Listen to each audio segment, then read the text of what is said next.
Good afternoon, dear teachers and dear students of our university. My name is Abdurasul, and today we will talk. Just a minute. As you all have understood, today we will talk about the most powerful computer in the world. It's our brain.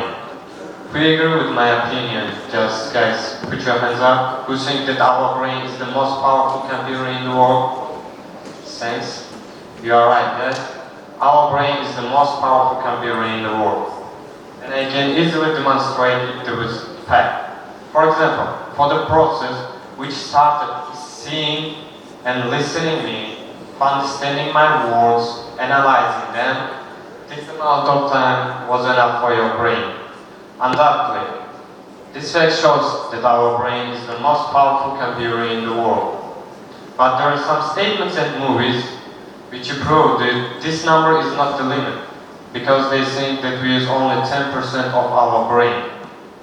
And there are some examples. We watched at least one of them. There aren't a big difference between these two movies. And the heroes of these movies, because of some wonderful pills and tablets, became the person with a super intelligence. For example, Lucy, because of CPH4, and Eddie, unsuccessful writer, because of NZD. We all know that there aren't any wonderful pill or tablet which will give us the unbelievable power of intelligence. But what about the 10%? If it's true, can we become 10 times smarter, stronger, and maybe faster? At all, where did this term come from? William James, the popular psychologist, was the first person who used this term. Also, he just suggested that we maybe not use all potential of our brain, and maybe not all the parts of our brain work at all. But after that, this phrase appeared in Dale Carnegie's book, How to Win Friends and Influence People. Yes, it's true that this opinion wasn't in the book itself. It was the preface of journalist Loyal Thomas. Thomas not only misrespected opinions of William James, but himself came up with exact percentage. It's true that we use only 10% of our brain. In my opinion, to understand and to analyze this question, we must firstly talk about what is a brain and how our brain does work. Brain. As all of us know, one of the largest and complex organs in human body. It's made of more than 100 billions of neurons. And they may be questioned, what's a neuron at all? Neuron is an electrically exhibited cell which suggested with the receptioning, storage, processing, transmission, and transformation of information. There are three types of them. The first is sensory. The responsibility of types of neurons is conducting information from any receptor to the neuron system. The second type is interneurons. This type of neurons are connecting the sensory neurons with the motor, like a bridge between them. And the last one is motor neurons. These types of neurons develop and send a command to the governing bodies. And every our actions look like. We take information, we send it to motor neurons, and motor neurons develop and send a command to our governing bodies. Okay.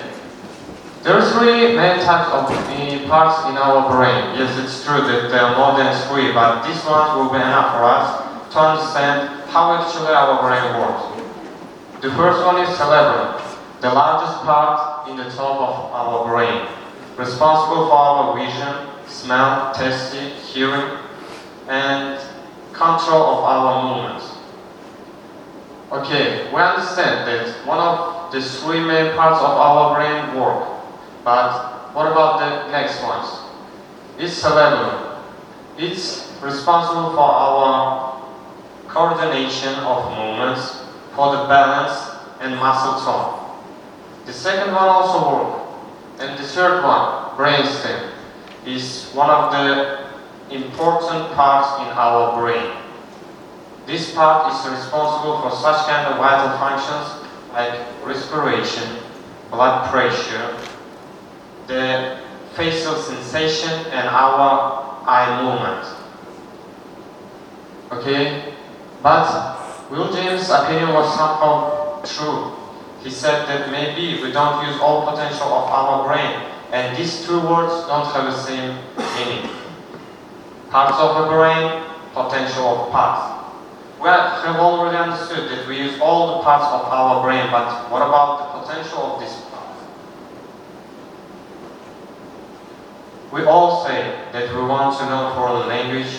We're all planning that we will learn how to play in any kind of musical instruments, but mostly we don't do them. Maybe we are so lazy, we can't find free time for these actions, for these hobbies, to making our life better.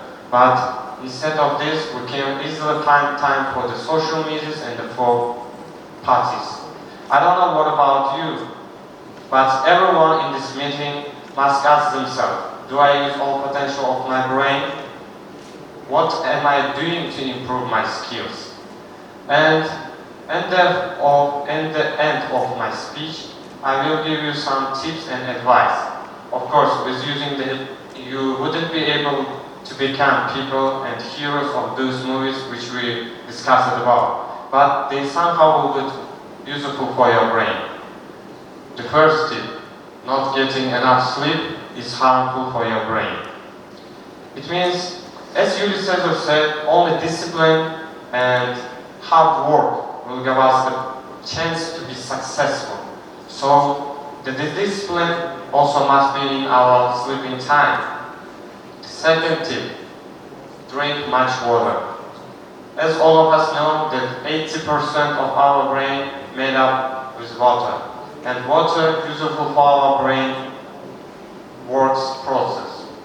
The next one, fructose is harmful for your brain. In other words, sugar. Yeah, I don't want to say that don't drink maybe sugar with the tea. No, I just want to say keep it balanced. The next one is omega-3 is useful for your brain. In other words, fish and nuts will be useful for your working process of your brain. Reading books is training your brain. It's actually training your brain and improve your brain skills and speed. And the last one is painting.